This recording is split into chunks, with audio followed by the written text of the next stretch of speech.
Venus कॉर्नरवर वेश्या अड्ड्यावर पोलिसांचा छापा, 2 महिलांची सुटका, लॉज चालकास अटक।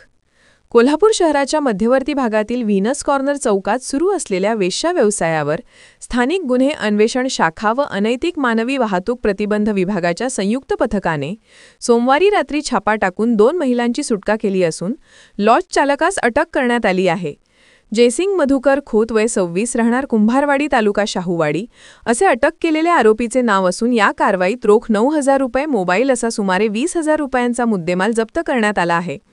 व्हीनस लॉजिंगच्या नावाखाली सुरू असलेल्या वेश्या व्यवसायाबाबत स्थानिक गुन्हे अन्वेषण शाखेचे पोलीस निरीक्षक रवींद्र कळमकर यांना गोपनीय माहिती मिळाली होती। त्यानुसार पथकाने बनावट ग्राहक पाठवून खात्री करून छापा टाकला। कारवाई दरम्यान 2 महिलांची सुटका करून त्यांना सुधारगृहात पाठवण्यात आले। प्राथमिक तपासात हे स्पष्ट झाले आहे की गेल्या 6 महिन्यांपासून या महिला कोल्हापुरात कार्यरत होत्या। त्यापैकी एक महिला रायगड जिल्ह्यातील असून दुसरी उत्तर प्रदेशातील आहे।